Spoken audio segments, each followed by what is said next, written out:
ভবিষ্যতে বিপদ আসতেই পারে, সেই কথা মাথায় রেখে প্রত্যেকটা মানুষেরই অর্থ সঞ্চয় করা উচিত। যেমন কর্ম করবে তেমন ফল পাবে। কোনো ভগবান তোমার কপালের দুঃখ দূর করতে পারবে না।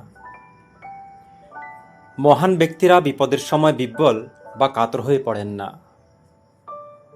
যে ব্যক্তির জন্মের দ্বারা বংশের নাম উজ্জ্বল হয়, সেই ব্যক্তির জন্ম সার্থক। যে যতই শক্তিশালী হোক না কেন, ভাগ্যকে নিয়ন্ত্রণ করার ক্ষমতা কারও নেই। পুত্র যদি হয় গুণবান, পিতামাতার কাছে তা স্বর্গ সমান। একটি শক্তিশালী মনকে কেউ হারাতে পারে না। ভালো করে চিন্তা করে কথা বলা উচিত। হঠাৎ করেই কিছু বলা ঠিক নয়। শত্রুর প্রতি কোমলতা প্রদর্শন করা উচিত নয়। তাকে সর্বদা বিপজ্জনক মনে করা ভালো।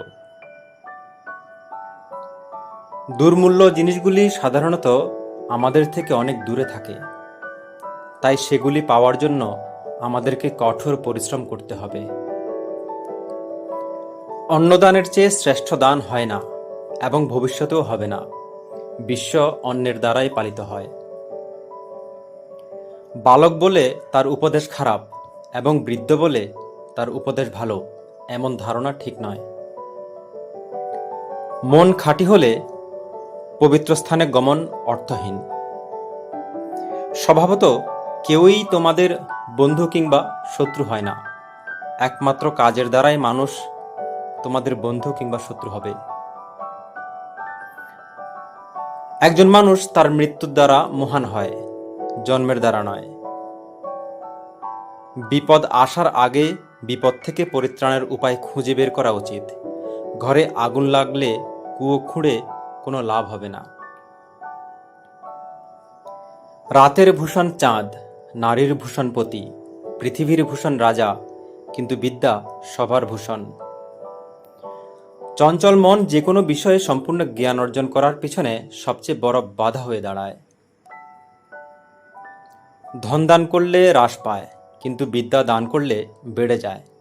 তাই ধন অপেক্ষা বিদ্যা শ্রেষ্ঠ। যে ক্ষমা করতে পারে তাকে কেউ ক্ষতি করতে পারে না। যেমন ঘাসবিহীন স্থানে আগুন পড়লে তা এমনিতেই নিভে যায়। মহৎ ব্যক্তির সংস্পর্শে থাকলে ভালো জিনিসের সন্ধান পাওয়া যায়, আর অধমের সংস্পর্শে থাকলে কেবল বাজে জিনিস পাওয়া যায়। মনের বাসনাকে দূরীভূত করা উচিত নয়। এই বাসনাগুলোকে গানের গুঞ্জনের মতো কাজে লাগানো উচিত। গুণবানকে আশ্রয় দিলে নির্গুণ গুণী হয়। ঈশ্বর কোনো মূর্তিতে নেই। আপনার অনুভূতি হলো আপনার ঈশ্বর, আর আত্মা হলো আপনার মন্দির। একজন মানুষের খুব বেশি সৎ হওয়া উচিত নয়। যেমন বাগানের সোজা গাছগুলিকে সবার আগে কাটা হয়, ঠিক তেমনি বেশি সৎ মানুষের বিপদ সবার আগে আসে। খেয়ে যার হজম হয়, ব্যাধি তার দূরে রয়। যারা রূপ যৌবন সম্পন্ন এবং উচ্চ কুলজাত হয়েও বিদ্যাহীন, তারা সুবাসীন পলাশ ফুলের মতো বেমানান। বিরাট পশুপালের মাঝেও শাবক তার মাকে খুঁজে পায়। অনুরূপ যে কাজ করে অর্থ সবসময় তাকেই অনুসরণ করে। সত্য অপেক্ষা শ্রেষ্ঠ ধর্ম নেই, মিথ্যা অপেক্ষা বড় পাপ নেই। ধর্মের অবস্থান সত্যের উপর, তাই সত্যকে ত্যাগ করা উচিত নয়।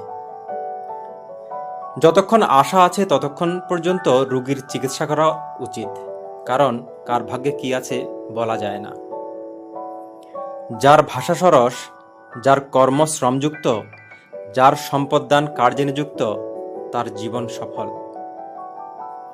একটি দোষ বহু গুণকেও গ্রাস করে। প্রতিটি বন্ধুত্বের পিছনে কিছু না কিছু স্বার্থ থাকে। স্বার্থ ছাড়া কোনো বন্ধুত্ব হয় না, আর এটি একটি তিক্ত সত্য। কৃপণ ব্যক্তি কখনো ধন সম্পত্তি ভোগ করতে জানে না।